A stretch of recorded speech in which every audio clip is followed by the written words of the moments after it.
Captain Jake Morrison stood on the bridge of the UES Leviathan, watching as the massive ship approached Kepler Station. The station looked tiny compared to his vessel. The Leviathan stretched 15 kilometers from bow to stern, its hull gleaming, silver against the black void of space. To Jake, it was just another day at work. To the aliens watching from the station, it was the arrival of something they had never imagined. "Captain, we're getting lots of communication signals," said Ryan Cooper from his position at the communications console. The young officer looked confused as he monitored the incoming messages. "Most of them sound pretty urgent, sir." Jake nodded and turned to his tactical officer. "Lisa, what do our sensors show?" Lisa Hartwell checked her displays carefully. "The station has about 30 ships docked, sir, mix of different alien types. Their weapons are powered down, but I'm reading high-energy signatures from their engines like they're ready to run."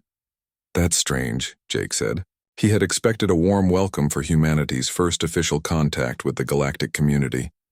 Instead, it seemed like everyone was scared. Ambassador Helen Carter walked onto the bridge, carrying her diplomatic case. She had spent months preparing for this moment. "Captain, are we ready to make history?" "I hope so, Ambassador," Jake replied. "Though it looks like we might have already made some kind of impression."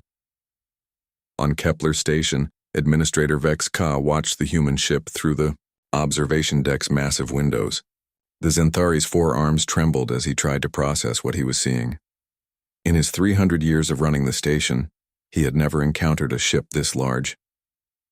The biggest vessels in the known galaxy were the Corvin dreadnoughts, and they were only 2 kilometers long.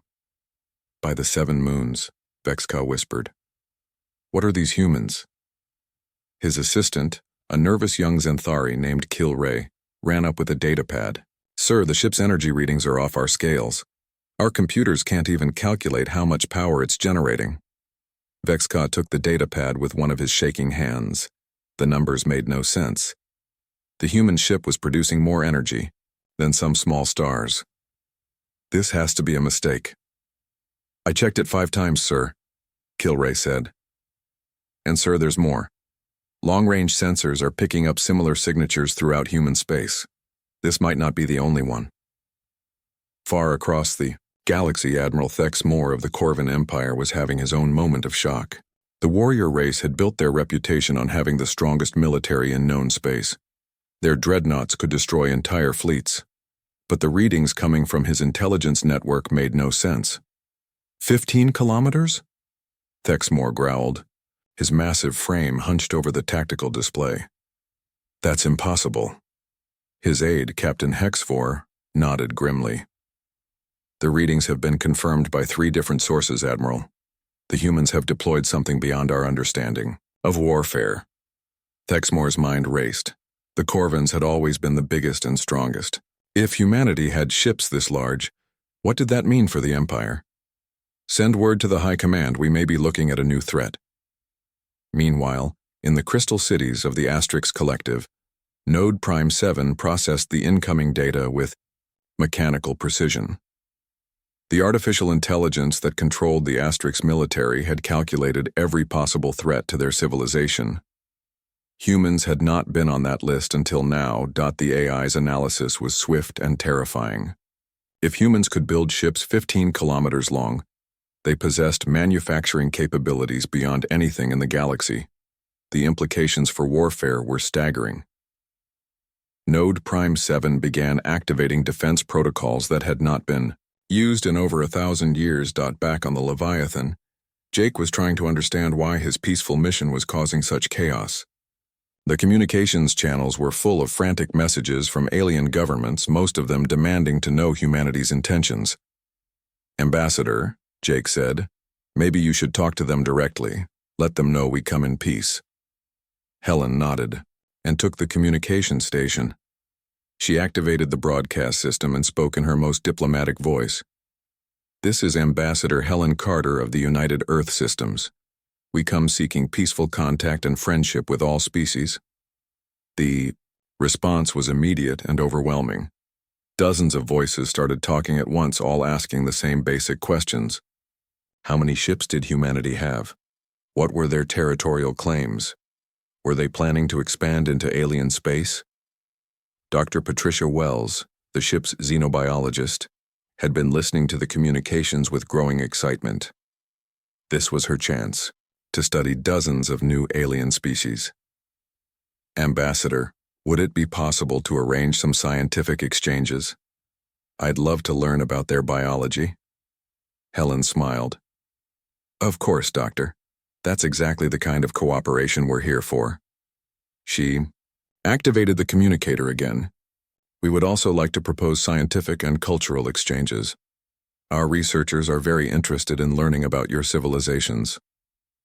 On the other end, Vexka nearly fainted. The humans wanted to study them. Combined with their massive warship, it sounded like intelligence gathering for an invasion. They want to study us, he whispered to his assistant, just like predators study their prey. The situation got worse when engineer Carlos Mendez made an innocent comment during a technical discussion with the station's engineers.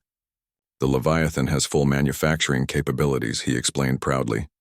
We can build almost anything we need right here in space. To the aliens, this sounded like humans could build fleets anywhere they went.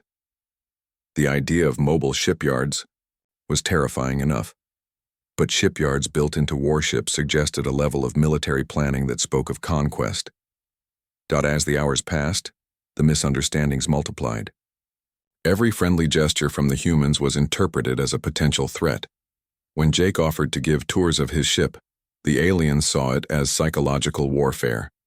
When Helen spoke about humanity's desire to learn, they heard plans for espionage. The final straw came when Jake casually mentioned that the Leviathan was one of our newer models. To him, it was a simple statement of fact. To the aliens, it meant humanity had even larger, more advanced ships. By the end of the day, emergency sessions were being called in government centers across the galaxy. The peaceful trading hub of Kepler Station had become the center of a crisis that threatened to engulf every civilized world. Jake stood on his bridge, watching the alien ships around the station begin to power up their engines. He had no idea that his simple diplomatic mission had just triggered what would become known as the Great Panic of 2387. Captain, Lisa reported, I'm reading massive fleet movements throughout the galaxy. It looks like everyone's mobilizing. Jake sighed. First contact was supposed to be historic, but he had hoped for a different kind of history. Well, he said to Ambassador Carter, I guess we're about to find out what we're really made of. News of the human ship traveled faster than light itself across the galactic communication networks. In the insectoid hives of the Zephyrian queens, Queen Zara clicked her mandibles in worry as she studied the reports. The massive human vessel looked exactly like the colony ships her species used for expansion, but much larger. 15 kilometers, she buzzed to her advisors. They could carry millions of their kind.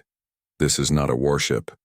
This is an invasion fleet disguised as a single vessel. Her military advisor, General Crix, agreed completely. My queen, the humans are clearly preparing for mass colonization. We must assume they have territorial ambitions. Queen Zara's decision was swift. If the humans wanted to expand, they would find the Zephyrian Empire ready to defend its borders. She ordered her military to begin moving ships toward human space. Meanwhile, in the war chambers of the Corvin High Command, Supreme Admiral Krexvoth was reaching very different conclusions about human intentions. The Corvins respected strength above all else, and the massive human ship represented strength on a scale they had never seen. Look at this design, Krexvoth said, pointing at the holographic display of the Leviathan. Every line speaks of warfare. These humans are not explorers or traders. They are warriors. His tactical analyst, Commander Vexthon, nodded eagerly. Admiral, notice how they approached the neutral station.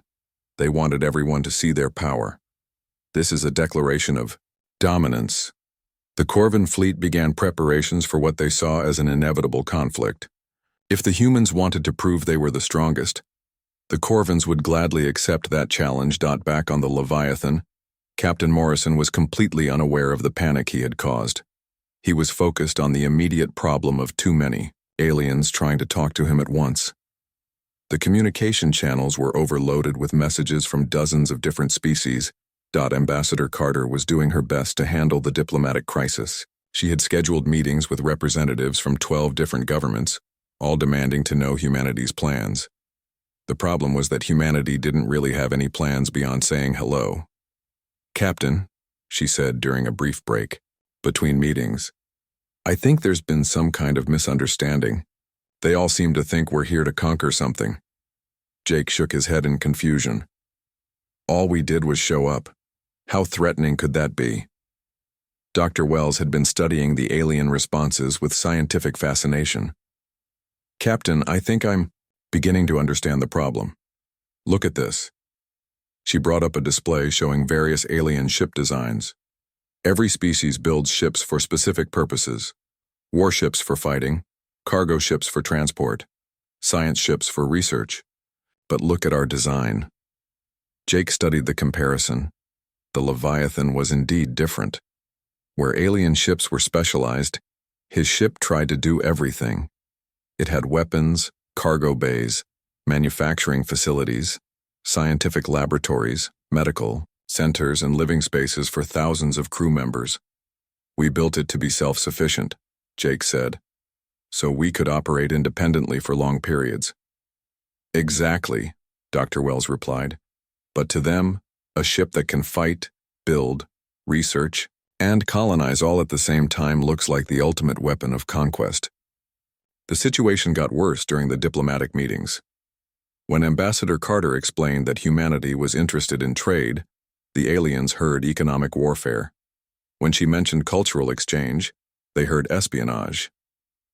When she talked about scientific cooperation, they heard intelligence gathering. The breaking point came during a meeting with the Veltharian Council's representative, War Sage Althan Ka.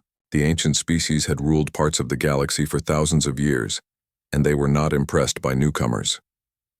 "Your ship carries the tools of war, industry, and colonization all in one package," Althan Ka said through the translator. "This is not the approach of a peaceful species," Ambassador Carter tried to explain. "We build our ships to be versatile because we often operate far from home. It's more efficient than having separate ships for everything." "Efficient for conquest," Althan Ka replied coldly. "Tell me, human, how many of these ships does your species possess?" Carter saw no reason to lie. The Leviathan is one of 53 Titan-class vessels currently in service. The silence that followed her statement was deafening. Althan Ka's translator made strange noises as the aliens struggled to process this information. 53 ships. Like the Leviathan meant humanity had more military power than the rest of the galaxy.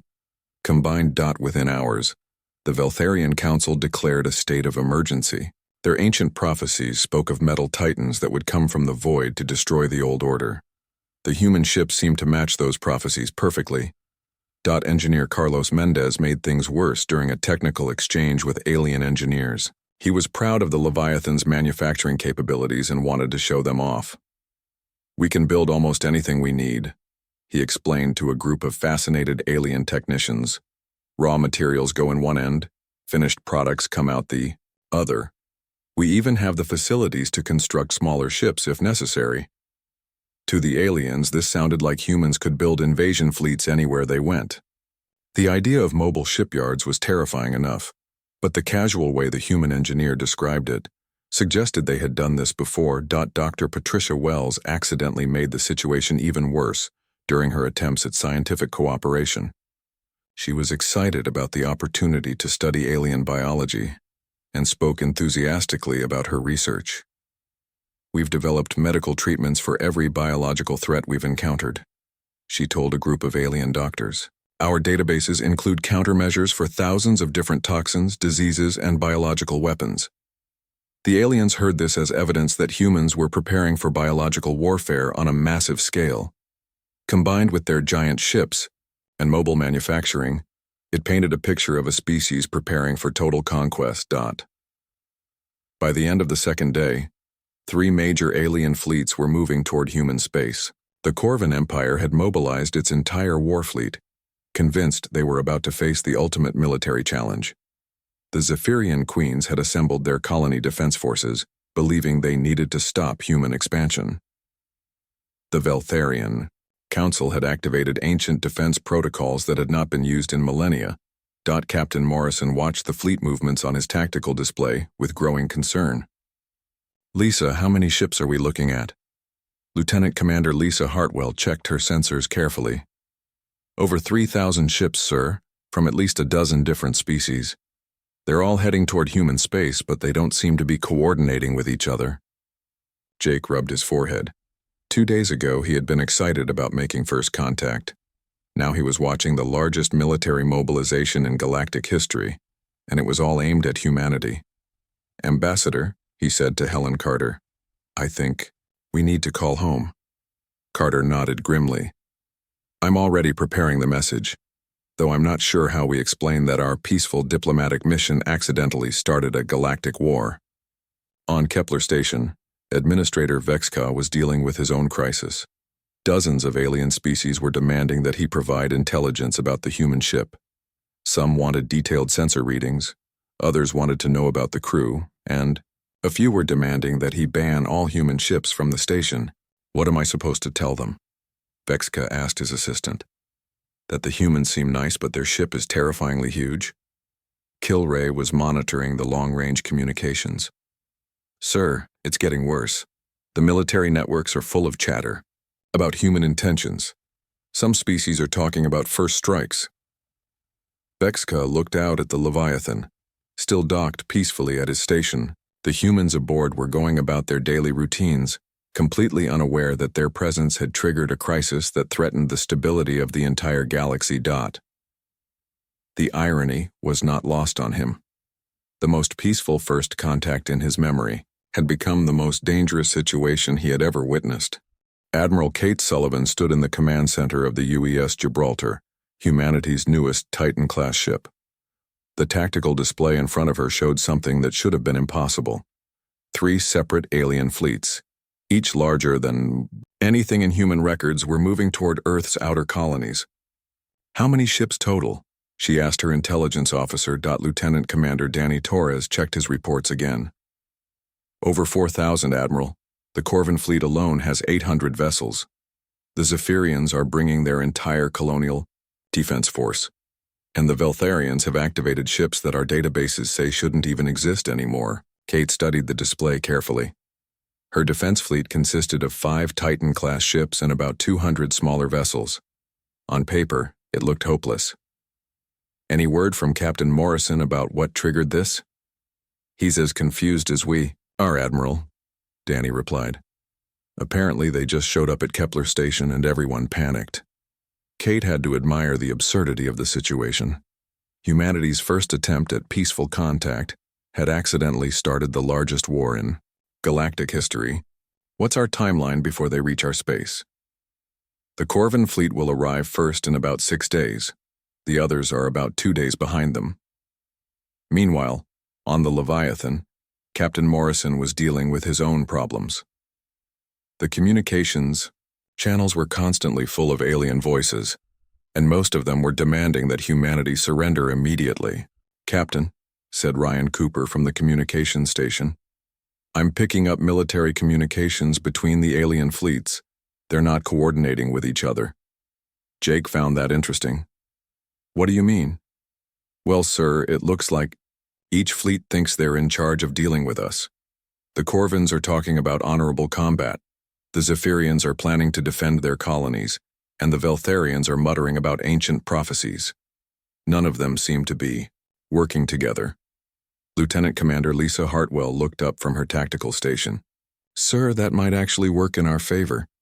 If they're not cooperating, they might end up fighting each other instead of us." Jake wasn't sure if that made the situation better or worse.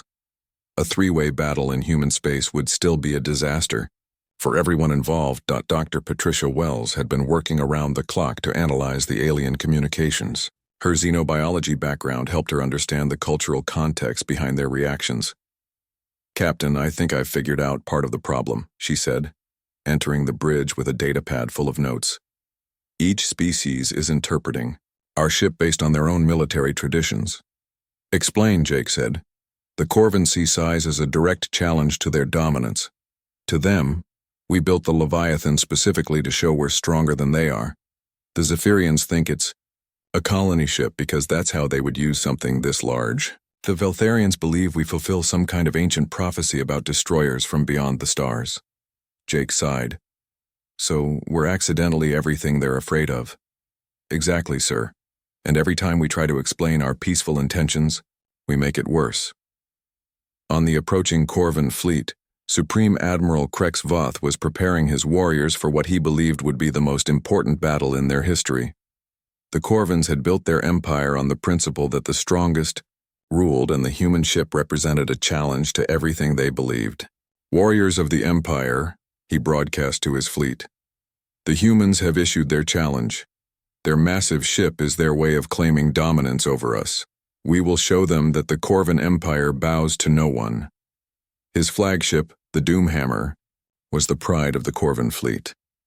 At 2 kilometers long, it had never met a ship it couldn't defeat. But even Krex Voth had to admit that facing something 15 kilometers long would be a new experience. Commander Vex Thon, his tactical officer, was studying the intelligence reports about human capabilities. Admiral, the report suggests the humans have manufacturing capabilities built into their warships. They might be able to build reinforcements during battle. Krex Voth growled his approval. Then they understand warfare as we do. This will be a battle worthy of songs. The Zephyrian fleet was approaching from a different direction, led by Queen Zara herself aboard the hive ship Eternal Swarm. Unlike the Corvins, the Zephyrians were not looking forward to battle. They saw the human ship as an existential threat to their way of life. General Krix, Queen Zara buzzed to her military commander. What are our chances against the human vessel? General Krix had been analyzing the human ship's specifications for days. My queen, their ship outmasses our entire fleet. But if we can coordinate our attacks, we might be able to overwhelm their defenses. And if the other fleets attack at the same time, then we use the confusion to our advantage. Let the Corvins and Veltharians weaken the humans for us. The third fleet, led by War Sage Althan Ka of the Veltharian Council, was the most mysterious of the three.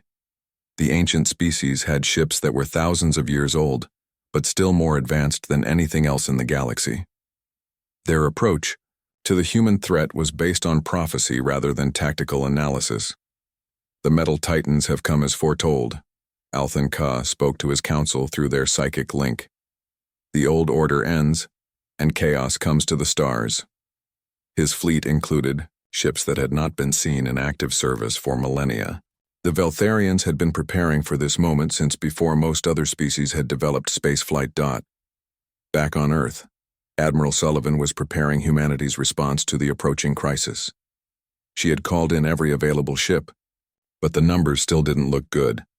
Captain Ben Clark of the UES Colossus joined the emergency planning session via video link. Admiral, what are our rules of engagement? Are we authorized to fire first? Absolutely not, Kate replied firmly. Our mission is still peaceful contact. We defend ourselves if attacked, but we do not start a shooting war. Even if all three fleets attack simultaneously? Kate paused before answering. Especially then. If we fire first, we prove everything they believe about us. Engineer Carlos Mendez had a different suggestion. Admiral, what if we showed them our manufacturing capabilities? If they understood that we can build ships faster than they can destroy them, they might reconsider attacking. That might backfire, warned Dr. Nancy Price, the fleet's chief medical officer. They already think we're preparing for conquest. Showing them we can build fleets in space might confirm their worst fears. The debate continued for hours, but no one could come up with a perfect solution. How do you prove peaceful intentions to someone who's already decided you're a threat? Lieutenant Commander Torres had been monitoring alien communications throughout the discussion. Admiral, I'm picking up some interesting chatter between the fleets. It looks like they're starting to argue about who gets to fight us first. What do you mean? Kate asked. The Corvins consider battle with us their right as the strongest military power. The Zephyrians want first shot because they see us as a threat to their colonies. The Veltharians think they have some kind of ancient claim based on their prophecies. They're actually starting to threaten each other. Kate felt a spark of hope. So they might fight each other before they reach us? It's possible, Admiral, but they might also decide to work together against us and settle their differences later. Commander Amy Foster, Kate's strategic advisor, had been quietly analyzing the situation. Admiral, what if we tried a different approach? Instead of waiting for them to reach our space, what if we met them halfway? Explain, Kate said. If we position our fleet between the three alien forces, we might be able to prevent them from coordinating their attacks. They can't work together if we're physically in the way. It was a risky plan, but Kate could see the logic. We'd be putting ourselves in the middle of a potential three-way battle. Yes, ma'am, but we'd also be controlling where that battle happens.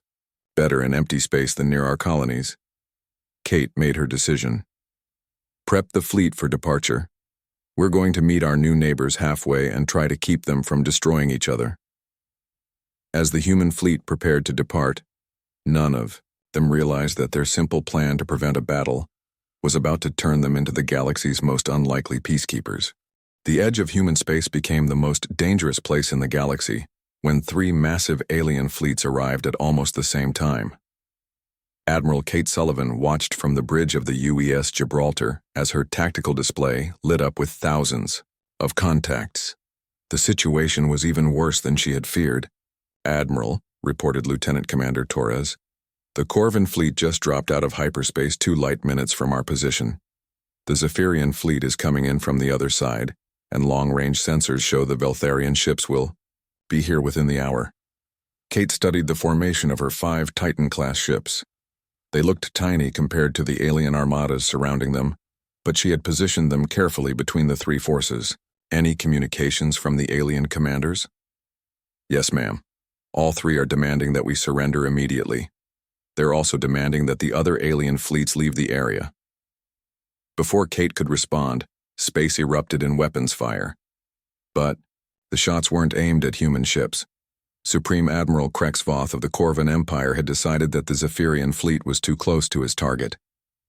Zephyrian insects, Krexvoth broadcast on all frequencies. This is Corvan space now. Withdraw, or be destroyed. Queen Zara's response was immediate and angry. Corvan barbarians, we claim this territory for the defense of our colonies. You will withdraw or face the consequences. Captain Morrison, watching from the Leviathan still docked at Kepler Station, couldn't believe what he was seeing on the long-range sensors. They're actually fighting each other. Ambassador Carter was equally amazed. Jake, we need to get out there. Maybe we can mediate this before it gets worse. It's already worse, Jake replied, watching as Corvan dreadnoughts began exchanging fire with Zephyrian hive ships. But you're right. We can't let them destroy each other in our space. The battle that followed was unlike anything in recorded galactic history. 3 separate alien fleets, each believing they were fighting for survival against humanity, began attacking each other while largely ignoring the humans floating between them. Admiral Sullivan found herself in the bizarre position of trying to protect alien ships from other aliens. When a damaged Zephyrian cruiser drifted toward the Corvan battle line, she ordered the Gibraltar to interpose itself between the ship and the incoming fire. Admiral, called Captain Tony Hughes from his fighter squadron, we've got Veltharian ships opening fire on both other fleets. They just declared something about cleansing the galaxy of unworthy species. The Veltharians had arrived with ships that defied understanding, ancient vessels that looked like they were grown rather than built, wielding weapons that could disable entire enemy squadrons with single shots. War Sage Althan Ka commanded his fleet with cold efficiency. The prophecy is clear, he broadcast, to both other fleets. The metal titans bring chaos, and in chaos only the worthy survive. Prove your worth or perish. Supreme Admiral Krexvoth was learning that there were worse things than facing the mysterious human ships. The Veltharian weapons seemed to ignore his shields entirely, and his proud dreadnoughts were being disabled faster than he could count. All ships, focus fire on the Veltharian fleet, he ordered. The ancient ones have revealed their true nature. Queen Zara was having similar problems with her hive ships. The organic hulls that had served her species well for millennia were melting under Veltharian energy beams. General Crix, we need to coordinate with the Corvins. The enemy of our enemy must become our ally. But the Corvins were too proud to ask for help, and the Zephyrians were too suspicious to offer it freely. The battle continued to rage with all 3 fleets taking massive casualties. Captain Morrison made a decision that would change everything. He ordered the Leviathan to leave Kepler Station and join the battle, not to fight, but to save lives. Dr. Wells, he called to his xenobiologist, get our medical teams ready, we're going to start picking up survivors. From all 3 fleets? She asked in amazement. From all 3 fleets, Jake confirmed. Someone has to be the adult here. The sight of the massive human ship moving through the battlefield had an immediate effect. All 3 alien fleets stopped shooting for a moment, expecting the humans to finally reveal their true intentions. Instead, the Leviathan began deploying rescue shuttles. Commander Hughes found himself leading rescue missions to save aliens who had been trying to kill each other moments before. This is the weirdest combat mission I've ever flown, he reported to Admiral Sullivan. Welcome to diplomacy, Kate replied dryly. Try to keep everyone alive. Engineer Carlos Mendez was working overtime to convert cargo bays into emergency medical facilities. The aliens they were rescuing couldn't believe what they were seeing. Humans were using their ultimate weapon as a hospital ship. Dr. Nancy Price found herself treating wounds from weapons she had never seen before. Corvin warriors with energy burns, Zephyrian drones with severed limbs, and Veltharian officers, whose injuries defied medical explanation. Doctor, asked a wounded Corvin captain through a translator, why do you heal your enemies? Dr. Price paused in her work. You're not our enemies. You're just confused about our intentions. The alien officer stared at her with 4 eyes that showed complete bewilderment. The turning point came when War Sage Althan Ka realized what the humans were actually doing. His ancient mind, trained to see patterns across millennia, finally understood the truth. Cease fire, he ordered his fleet. The Metal Titans are not destroyers, they are protectors. The Veltharian fleet stopped attacking immediately, leaving the Corvins and Zephyrians to continue their battle alone. But without the ancient ships adding to the chaos, the 2 remaining fleets found themselves more evenly matched and equally exhausted. Supreme Admiral Krex Voth was the next to understand. His flagship was badly damaged and human rescue ships were pulling his warriors from the void. The humans could have let them die, could have used the battle to weaken all their potential enemies. Instead, they were saving lives. All Corvan ships stand down, he ordered reluctantly. The humans fight with honor even when they do not fight at all. Queen Zara was the last to accept the ceasefire, but even she could see that continuing the battle served no purpose. Her fleet was broken, her ships were damaged, and the humans were offering medical aid to her wounded. General Crix, she buzzed, wearily, order our ships to accept human assistance. Captain Morrison stood on his bridge looking out at the aftermath of the battle. Hundreds of damaged ships floated in space, their crews being treated in human medical bays. It wasn't the first contact anyone had planned, but it might be more effective than any diplomatic meeting. Engineer Mendez approached him with a report. Captain, the aliens are amazed by our manufacturing capabilities. They can't believe we built field hospitals this quickly. What are they saying? Well, sir, they're starting to understand that our ships aren't just weapons. The Corvin Admiral called us warriors who choose healing over conquest. The Zephyrian Queen said we have the wisdom to build rather than destroy. The Veltharian War Sage is being more mysterious, but I think he's impressed. Jake nodded. Maybe. Now they'll listen when we say we come in peace. Dr. Wells joined them with her own observations. Captain, the medical exchanges are remarkable. Each species has different biological solutions to the same problems. The Corvins have incredible healing abilities, the Zephyrians understand biological adaptation better than anyone, and the Veltharians have medical technology that seems almost magical. Think they'd be interested in formal cooperation? Jake asked. Dr. Wells smiled. Sir, I think we just created the foundation for the greatest scientific collaboration in galactic history. Admiral Sullivan's voice came over the communications system from the Gibraltar. All ships, prepare to escort our guest to Luna Station. It looks like we're going to need a much bigger conference room. As the combined fleets began moving toward human space, none of them realized that the galaxy's greatest crisis had just become its greatest opportunity for peace.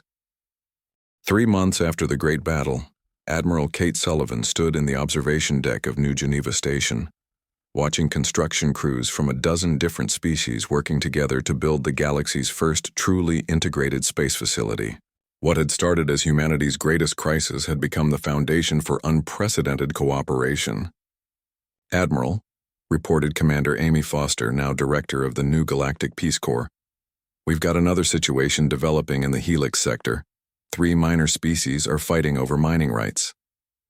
Kate smiled. "Send Captain Clark and the Colossus. By now they should know the routine." The routine had become surprisingly simple. When conflicts arose anywhere in the galaxy, human Titan-class ships would position themselves between the fighting forces. The mere sight of the massive vessels was usually enough to stop hostilities. If not, the humans would begin rescue operations until everyone felt too embarrassed to keep fighting. Captain Ben Clark had become humanity's most effective peacekeeper without firing a shot. His ship, the UES Colossus, was equipped with the most advanced medical facilities in the galaxy, thanks to technology-sharing agreements with over 30 alien species. "It's amazing how quickly people stop fighting when someone else starts saving their wounded," Clark had explained to a reporter. "Turns out most conflicts aren't worth dying for when someone offers you a better alternative." The transformation of galactic politics had been swift and dramatic. Species that had been enemies for centuries found themselves working together on human stations. The neutral ground provided by human space allowed old conflicts to be resolved through negotiation, rather than warfare. Supreme Admiral Krex Voth of the Corvan Empire had been one of the first to embrace the new order. After spending 2 weeks recovering on the Leviathan, he had requested permission to establish a Corvan military base in human space. "The humans understand honor," he had explained to his government. "They are warriors who choose when to fight and when to heal. This is true strength."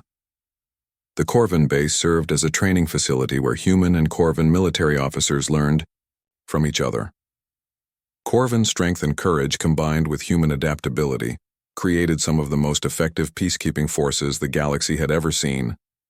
Queen Zara had been equally enthusiastic about cooperation. The Zephyrian colonies had always struggled with resource management, but human manufacturing technology offered solutions she had never imagined. "Your people build tools that make more tools," she had marveled during a state visit to Earth. "This is the key to true abundance." The Zephyrian Human Cooperation Program had turned the insectoid species into the galaxy's most efficient manufacturers. Zephyrian biological expertise combined with human engineering created production facilities that could adapt to any need. But it was the Veltharian Council that provided the most surprising transformation. War sage Althan Ka had spent centuries preparing for the end of the galactic order. Instead, he found himself helping to build a new one. The prophecies spoke of chaos, he had admitted to Ambassador Carter during one of their philosophical discussions. But chaos can create as well as destroy. Your species brings creative chaos, not destructive chaos. The ancient Veltharian knowledge, combined with human curiosity, had led to breakthroughs in science that none of the species could have achieved alone. Medical advances that extended lifespans across the galaxy, agricultural techniques that ended food shortages, and energy technologies that made interstellar travel cheap and efficient. Dr. Patricia Wells had become the director of the Galactic Biological Research Institute, a joint facility where scientists from dozens of species worked together. Her childhood dream of studying alien life had evolved into something she never could have imagined. "We're not just studying each other anymore," she explained to a gathering of researchers. "We're learning how to become something greater together." The Institute's successes were remarkable. Diseases that had plagued individual species for millennia were being cured through cross-species research. The Corvan regenerative abilities, Zephyrian adaptation techniques, and Veltharian biotechnology, guided by human medical science, were creating medical miracles daily. Engineer Carlos Mendez had found himself in charge of the galaxy's largest construction project. New Geneva Station was being expanded continuously as more species requested permanent diplomatic facilities. The station had grown from a simple meeting place to a city and space housing over 1 million residents from hundreds of different worlds. The beautiful thing, Carlos explained to his engineering staff, is that every species contributes something unique. Corvin materials are incredibly strong. Zephyrian biological systems are self-maintaining. Veltharian gravity manipulation lets us build in impossible ways, and we humans tie it all together with good old-fashioned stubbornness. The economic impact of galactic cooperation had been staggering. Trade routes that had been closed by warfare for centuries reopened. Technologies that had been kept secret were shared freely. Resources that had been fought over were now managed cooperatively. Captain Morrison, now promoted to Admiral and Commander of the diplomatic fleet, was overseeing the integration of alien technologies into human ships. The latest Titan-class vessels incorporated the best features from every major species. "The new ships are incredible," he reported to Admiral Sullivan during their weekly briefing. Corvin armor, Zephyrian biological systems, Veltharian energy, manipulation, and human engineering. They're not just ships anymore, they're floating cities capable of supporting entire civilizations.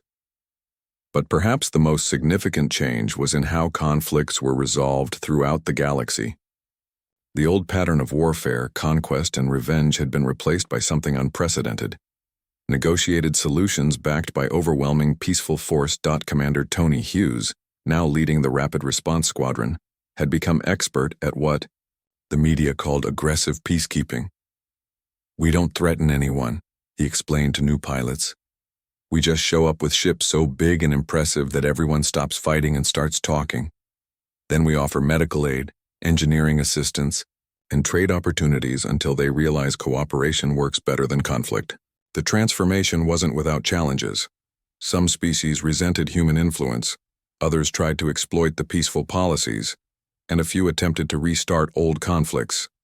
But the galactic community had found something it had never possessed before: a reliable method for maintaining peace. Dr. Nancy Price, now head of the Galactic Medical Council, had established hospitals throughout the galaxy staffed by mixed crews from dozens of species. The sight of former enemies working together to save lives had become a powerful symbol of the new order. "Healing transcends politics," she often said. "When you've saved someone's life, it's hard to see them as an enemy." Ambassador Helen Carter, now holding the title of Galactic Diplomatic Coordinator, found herself managing relationships between species that had been isolated from each other for millennia. Her greatest challenge was not preventing conflicts, but managing the chaos of unprecedented cooperation. "We accidentally created the conditions for galactic peace," she reflected during a quiet moment in her office overlooking the bustling corridors of New Geneva Station. "Our ships were so impressive that everyone stopped fighting long enough to actually listen to each other. Once they started talking, they realized most of their conflicts were based on misunderstandings." The final symbol of the transformation came with the launch of the UES Harmony, the first truly integrated galactic vessel. Built with contributions from every major species, crewed by volunteers from hundreds of worlds, and designed for pure exploration rather than any military purpose. Admiral Sullivan attended the launch ceremony, watching as representatives from species that had been bitter enemies just months before worked together to christen humanity's gift to the galaxy. 6 months ago, they were trying to destroy each other, she observed to Captain Morrison. Now they're building the future together. Jake nodded, watching the diverse crew of the Harmony prepare for their mission to explore the galaxy's uncharted regions. "Funny how things work out. We came looking for friends and accidentally became the galaxy's therapists." "Think it will last?" Kate asked.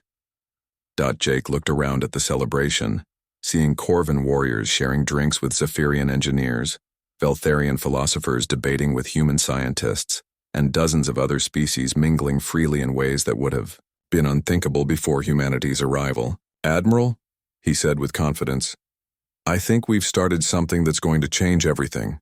The galaxy will never be the same." As the UES Harmony departed on its maiden voyage, carrying hopes and dreams from across the galaxy, none of the beings watching realized they were witnessing the birth of a new age, an age where the chaos of diversity had been transformed into the strength of unity, and where humanity's greatest weapon had turned out to be their willingness to care about everyone else's problems. The galaxy had indeed fallen into chaos at the sight of humanity's ships. But from that chaos had emerged something unprecedented, lasting peace built on mutual respect, shared knowledge, and the understanding that cooperation was always stronger than conflict.